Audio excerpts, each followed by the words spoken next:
my name is Samantha McKnight, and I am a student at Plattsmouth High School.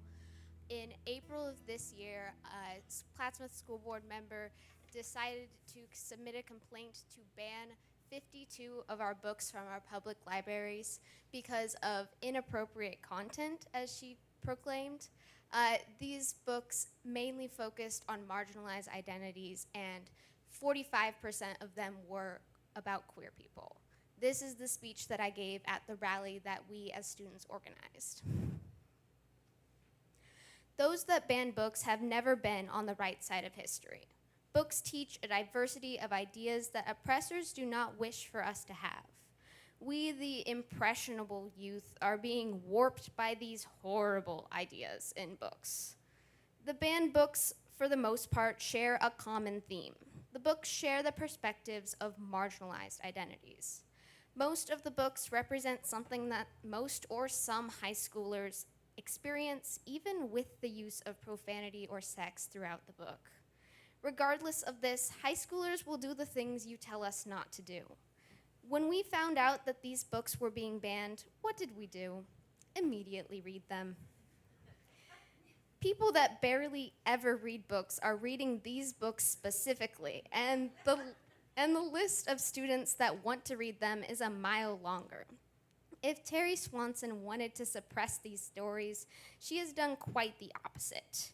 Across the nation, 41% of banned books have LGBTQ themes. 22 out of the current 52 of our banned books have LGBTQ themes. Books serve as a voice for the voiceless, a connection to the disconnected. Queer students exist in our schools, and allowing a queer student to view themselves in a book is an extremely liberating thing. And allowing the voices and experiences of queer people to reach those of straight people can build a level of empathy and understanding that would not have existed without books. Removing our stories removes the voices of those that would not be reached otherwise. By removing books like Crank, students that have been a victim to rape will never feel like their voices are heard because one singular school board member decided in executive session that what actually happened to them is not appropriate for high schoolers, even though it happens to high schoolers. Now, in response to the outcry of completely illegal book banning or reviewing, Dr. Hasty released the official criteria for media materials review.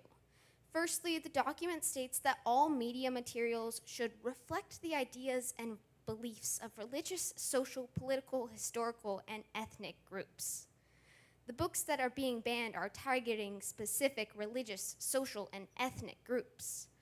The banning of these books is completely silencing voices that are represented in our school, but they're just not the majority. But the review process still isn't even being followed.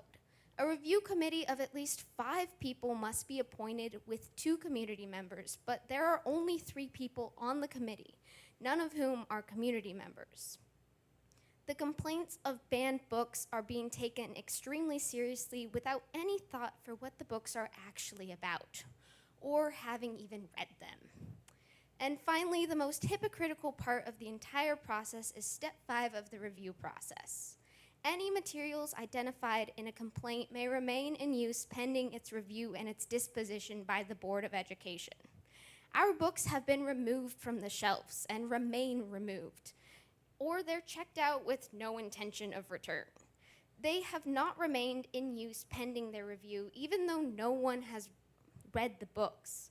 They don't know what the books are about and do not know if there is any reason behind the complaint. No one is following the rules here. They are making conscious choices to remove our books from our education. When I started writing this speech, there were 13 books on the list of banned books. Now there are 52.